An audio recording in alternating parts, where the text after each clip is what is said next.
Was high as Chike paddled his wooden canoe across Njaba River. The air was hot and quiet, and only the calabash of his paddle broke silence. Chike was a poor fisherman from the small Igbo village of Umuaka. Every day he went out early to catch fish, hoping to sell enough to feed his wife, Nega, and their little son, Obi. But today, the river was empty. He had been fishing since morning, but his net caught nothing. Just as he signed and started turning back, something caught his eye.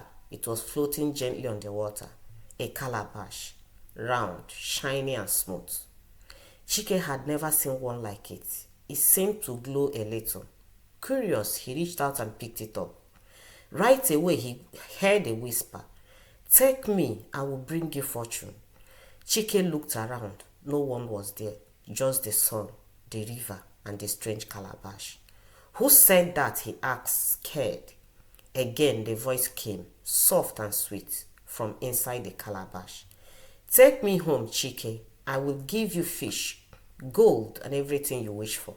His hands shook.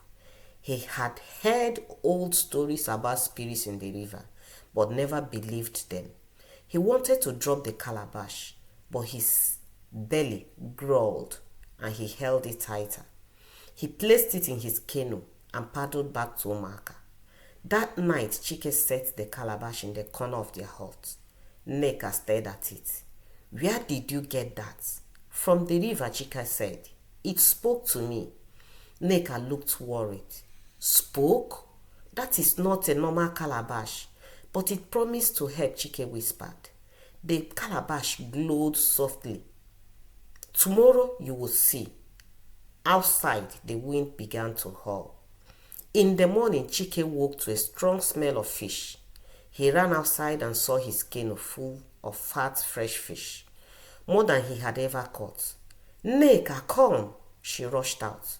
Her eyes widened. "How did this happen?" "The calabash," Chike said with a smile. "It kept his word." At the market, everyone wanted to buy. Chike returned home with heavy pockets and gifts for his family. That night he placed palm wine beside the calabash. "Thank you," he said. "You are truly powerful." The calabash glowed. "There is more, but I need something." Chike paused. "What?" "Just a chicken," it whispered. Though unsure, Chike agreed. The next day he brought a fat white chicken. He set it down and in a blink it vanished. Not even a feather was left. That night the calabash whispered again. "You are doing well. I will give you more." Soon Chike was the richest man in Umuaka. He built a big house, wore fine wrappers, and gave coins to children. But Nneka worried. "Chike," she said, "this does not feel right. It keeps asking for more. What if one day it wants something too big?" Chike laughed. "I'm in control." But that night the calabash whispered again. "Now I want a goat." The wind outside turned cold. The next morning, Chike brought a strong black goat. As soon as he tied it near the calabash, it vanished like the chicken. No blood, no sound, just gone.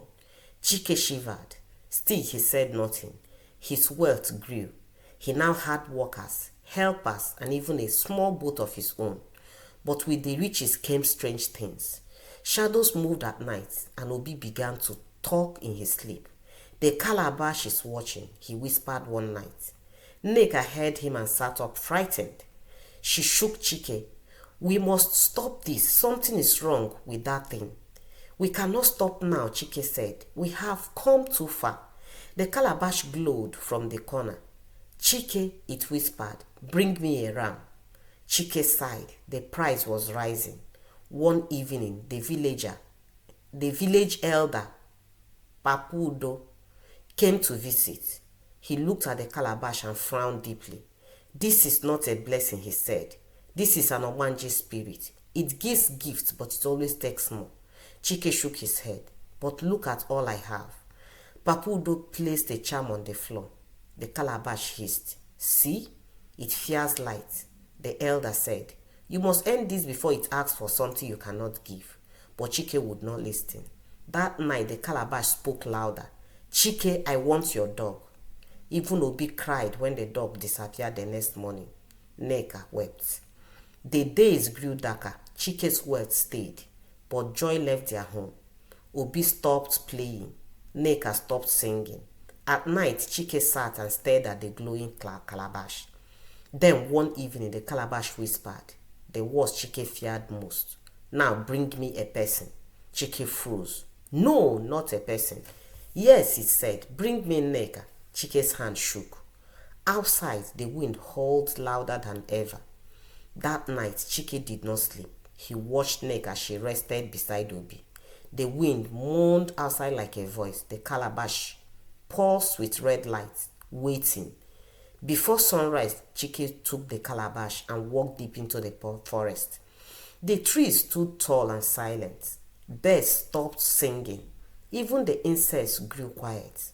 Why do you disobey me, Chike? The Calabash hissed. Chike knelt on the ground. You've taken enough, no more. The ground trembled. A deep voice rumbled from the Calabash. I gave you all. You owe me. Chike took a deep breath and poured the rest of the palm wine over it. Let me be free, he whispered. The Calabash screamed, louder than thunder. Red lights burst into the sky. The wind roared, but Chike did not run. He picked up a stone. Leave my family. And he smashed the Calabash. There was silence. Then the wind stopped. The trees sighed. Light returned. Chike fell to the ground, breathing hard. The Calabash was gone. Nothing remained but ash.